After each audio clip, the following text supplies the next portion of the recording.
नमस्कार दोस्तों, आप हैं अपने ही गुड लिविंग चैनल पे और वीडियो की शुरुआत। और आज का हमारा टॉपिक भी पेटूनिया की प्लांट ही रहेगा, क्योंकि दोस्तों इन प्लांट्स के ऊपर मेरे पास इतनी सारी क्वेरीज आ रही हैं कि मोस्टली लोग पेटूनिया के बारे में ही पूछ रहे हैं। तो बिल्कुल मेरे तो खैर ठीक ठाक चल ही रहे हैं और ग्रोथ भी खूब बढ़िया हो रही है, जैसा कि आप देख रहे हो। पेंजी भी लगा हुआ है इसमें गमले में, और मैंने दोस्तों हैंगिंग बास्केट में भी बहुत सारे पेटूनियाज लगा रखे हैं अलग अलग शेड्स के। और ये एक लंबे वाली डिश है, इसमें मैंने मिक्स करके लगा रखे हैं। तो इसमें मैंने आपको एक तो वो आइडिया बताया था पिस्ते के छिलकों वाला, है ना। तो जितना भी हो सके आप सॉइल के कांटेक्ट से बचाओ इस प्लांट को जिसके ख़राब हो रहे हैं। पहले चेक करो कि ये नीचे से सॉइल के कांटेक्ट में तो नहीं आ रहा, क्योंकि दोस्तों इसकी ब्रांचेस इतनी सॉफ्ट होती हैं कि सॉइल के कांटेक्ट में आने से ये ख़राब होना शुरू हो जाती हैं। और दोस्तों रेगुलर पिंचिंग इस प्लांट के लिए बिल्कुल ज़रूरी है। अगर आप इसको रेगुलर पिंच नहीं करोगे, इसकी जो फूल सूख के जो नीचे तक ब्रांच है, अगर आप उसको कट नहीं करोगे तो आपकी नई नई ब्रांचेस भी नहीं निकलेंगी और ना ही मतलब ज़्यादा फैलेगा। ये फ्लावरिंग तो ज़्यादा तभी होगी ना जब ज़्यादा ब्रांचेस आएंगी। देखो जैसे ये देख रहे हो, अब ये बर्ड्स भी आपको दिख रही हैं कितनी सारी बन रही हैं इस पर। तो बस ये रेगुलर पिंचिंग का ही तरीका है, ये नहीं कि आप ऊपर से फूल तोड़ दो सूखा हुआ। क्योंकि दोस्तों इसके नीचे जो फूल होता है ना, इसके बिल्कुल जहाँ से एंड होता है सूखे हुए फूल का, वहाँ पे ना इसके सीड पोड बनने शुरू हो जाते हैं। अगर आप वहाँ उसको छोड़ दोगे, खाली वो पेटल्स ही हटा दोगे सूखी हुई, तो भी ये मतलब एनर्जी खाम खा के लेता रहेगा बीज बनाने में। और अभी बीज बनाने की हमें कोई ज़रूरत भी नहीं है, अभी तो हमारे प्लांट पे फूल आने शुरू हुए हैं। तो बिल्कुल अगर आप उस फूल के सूखे हुए पोर्शन से नीचे तक वो थोड़ी सी ब्रांच हटा देते हो नीचे तक, तो क्या होगा, सीड पोड भी नहीं बनेंगे और दूसरा आपकी जो प्लांट की ग्रोथ है वो इस तरह से होती चली जाएगी। तो बिल्कुल आपने सूखे हुए फूल के नीचे तक ब्रांच है वो हटानी है, ये नहीं कि आप खाली फूल ऊपर का हटा दो। तो जब बीज बनाने का टाइम आएगा तब अपना छोड़ देंगे थोड़े से, ठीक है ना। तब तो वैसे भी ये सूखेगा ही, आपको पता लग जाएगा ग्रोथ कम हो रही है प्लांट की ज़्यादा गर्मी में, तब रख लेंगे। लेकिन अब हमें इसकी ग्रोथ की ज़रूरत है और ज़्यादा फूल खिलाने के तरीक़ों पे हमें ध्यान देना है कि ज़्यादा से ज़्यादा इन सर्दियों वाले प्लांट्स में कैसे ज़्यादा से ज़्यादा फूल आए। तो टिप्स और ट्रिक्स दोस्तों मैं शेयर करती रहती हूँ, जो भी मैं करती रहती हूँ गार्डन में। तो वो पिस्ते वाला मैंने आपको बताया था, चाहे और भी किसी चीज़ के छिलके हों आपके पास, ड्राई वाले किसी भी ड्राई फ्रूट के, अखरोट के हो गए और पिस्ते के हो गए, मूंगफली के हो गए, तो वो इसके बेस में फैला दो इसकी जड़ों के पास, और जहाँ इसकी स्टेम मिट्टी से टच हो रही है उसके नीचे रख दो ताकि वो सॉइल के कांटेक्ट में ना आए। क्योंकि दोस्तों ज़्यादातर ये फंगस से ही ख़राब होता है। सॉइल में अगर इसकी ब्रांचेस टच हो जाती हैं तो ये वहाँ से ख़राब होना शुरू हो जाता है, जहाँ तक मैंने देखा है, मैंने नोट किया है।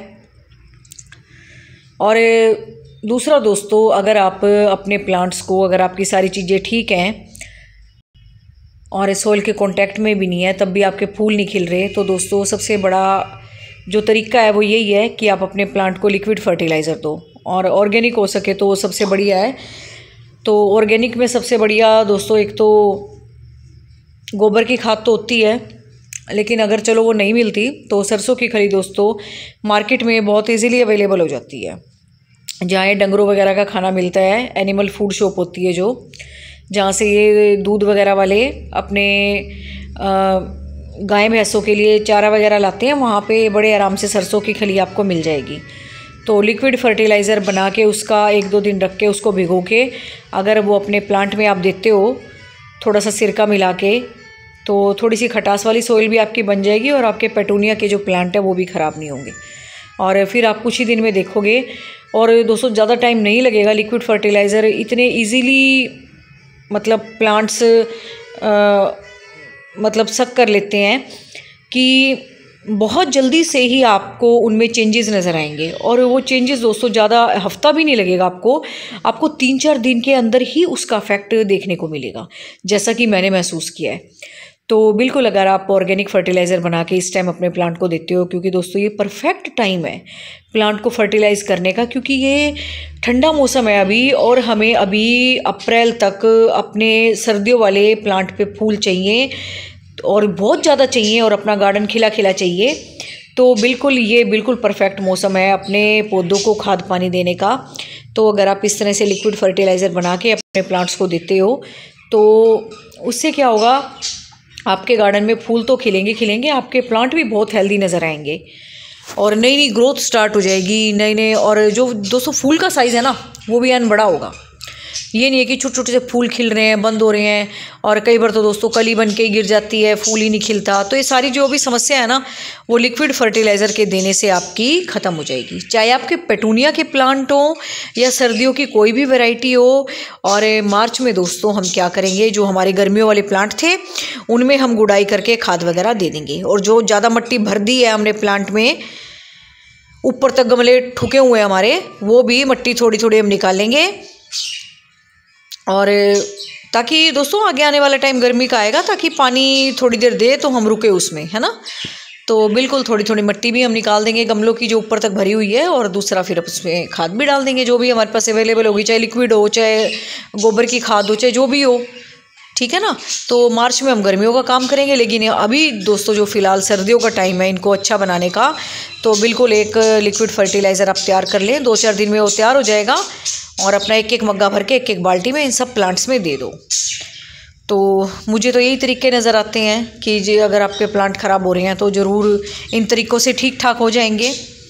और पेटूनिया दोस्तों जितना जल्दी से ग्रो होता है ना, जितना जल्दी फैलता है, चाहे आप इसको हैंगिंग बास्केट में लगा लो, चाहे आप ऐसे इसको डिश में लगा लो, जितना जल्दी ये फैलता है ना उतना ही ये सेंसिटिव भी है। ख़राब भी बहुत जल्दी होता है ये, और फटाफट से ख़राब होना शुरू हो जाएगा, और देखते देखते एकदम से सारा का सारा प्लांट डेड हो जाएगा। तो उस कंडीशन में ना आने पाए प्लांट। तो बस ये अगर आप छोटे छोटे उपाय करते हो, तो चाहे आपके हैंगिंग बास्केट में लगे हुए हों, चाहे आपके पोट में लगे हुए हों, जहाँ मर्जी लगा रखे हों आपने, कई विंडो बॉक्स बना के भी पेटूनियाज़ को लगा लेते हैं तो वो भी बड़े सुंदर लगते हैं। तो बिल्कुल इन छोटे छोटे तरीक़ों से आपने अपनी फ्लावरिंग को भी बढ़ाना है और दूसरा अपने प्लांट को भी बचाना है। और तीसरा दोस्तों, अगर आपको लग रहा है कि फंगस की समस्या मेरे प्लांट्स में हो रही है, तो काली मिर्च का पाउडर मैं हमेशा बताती रहती हूँ। नहीं तो कोई फंजीसाइड आप पैकेट ला के रख लिया करो, है ना, जब मार्केट वगैरह जाओ, साफ़ वगैरह करके। और भी बहुत सारे आ रहे हैं, मुझे साफ़ का ही नाम याद आता है, दूसरे का किसी का नाम नहीं याद आता। तो वो जब आप जाओगे दुकान पे वो अपने आप दिखा देगा, तो वो भी अपनी सॉइल में डालते रहा करो जिन प्लांट्स पे आपको लगे फंगस की समस्या बहुत जल्दी हो जाती है। तो बस आपने यही उपाय करने अपने पेटूनिया के साथ और सर्दियों वाले जो भी आपके फूल हैं उनके साथ। तो उम्मीद है आपके फूल खूब अच्छे से चलेंगे। और हैंगिंग बास्केट में तो दोस्तों वाकई में पेटूनिया के प्लांट इतने खूबसूरत लगते हैं, और जब इसकी जो ब्रांचेज़ हैं वो लटकती हैं आपकी हैंगिंग बास्केट से और फूल खिलते हैं तो वाकई में बहुत सुंदर लगते हैं। और इसके फूलों की शेड और शेप भी इतनी सुंदर होती है कि आपकी हैंगिंग बास्केट जो है वो भर भी जाती है इसके पत्तों से और इसकी ब्रांचेस से। और जब उनमें से फूल निकलते हैं बड़े बड़े साइज़ के, तो वो देखने में भी बहुत खूबसूरत लगते हैं। तो मैंने तो ये हैंगिंग बास्केट में जो भी लगा रखे हैं आप देख लो, ये बेबी सनरोज़ भी लगे हुए हैं, इसमें कैलेंडुला भी लगा रखे हैं मैंने, और गजानिया के भी लगा रखे हैं। तो बिल्कुल मिक्स मैच करके लगा रखे हैं जो भी फूल मुझे सुंदर लगते हैं। और जो भी फूल सूख जाए दोस्तों उसको पिंच करते रहा करें। जब आप गार्डन में घूमें देखें कि कौन सा फूल अब फेड हो गया है, पुराना हो गया है, तो उसको हटा दिया करें। तो तभी आपके नए नए जो बर्ड्स हैं वो भी बनेंगे और नई नई ब्रांचेस भी निकलेंगी। और जो आपने हैंगिंग बास्केट में प्लांट लगाया है वो भी पूरी अपनी ग्रोथ पे आ जाएगा और आपकी हैंगिंग बास्केट को पूरा कवर कर लेगा और नीचे तक फैलेगा।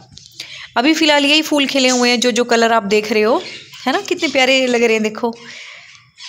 और बस मैं यही करती रहती हूँ जब गार्डन में घूमती हूँ, कुछ करती भी नहीं हूँ तो मैं बस ये पिंचिंग का ही काम करती हूँ। जो सूखे हुए फूल हैं उनको हटाती रहती हूँ और फिर इस तरह से नए नए फूल खिलते रहते हैं।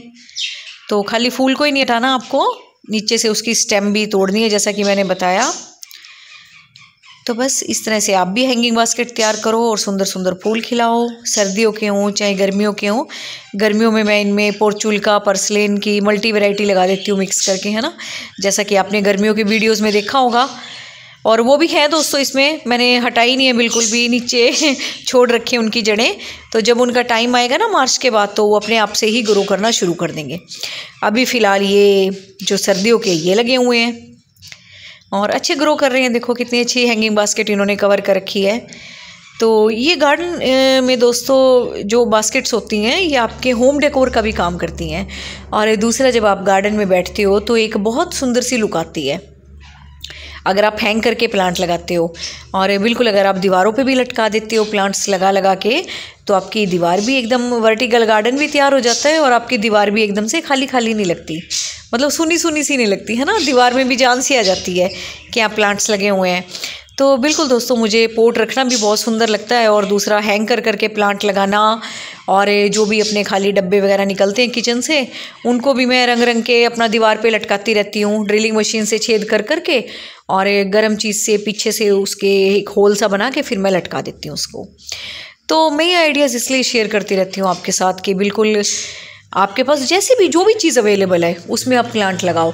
और ये जब दोस्तों प्लांट लगता है ना, और जब वो फैलता है और फुल ग्रोथ पे आता है, तो वाकई में देखने में बहुत सुंदर लगता है।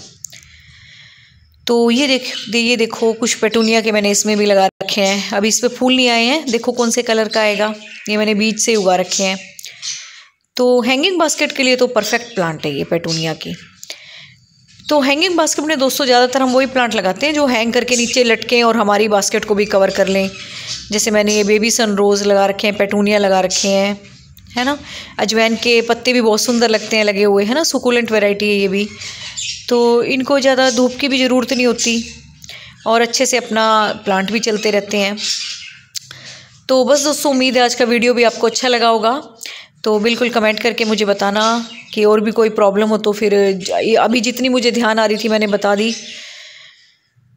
तो बस उम्मीद है कि आपको अच्छा लगा होगा वीडियो, और इसी तरह से आप भी अपने प्लांट्स लगा लगा के शौक़ पूरा करोगे। चाहे वो वर्टिकली लगाओ, चाहे गमले रख के लगाओ, या चाहे घर में जो बचा सामान निकल जाता है उसमें अपना मट्टी भर भर के लगा दो। तो बस दोस्तों, थैंक यू वेरी मच। इसी तरह से प्लांट लगाते रहो। Take care of you and your plants.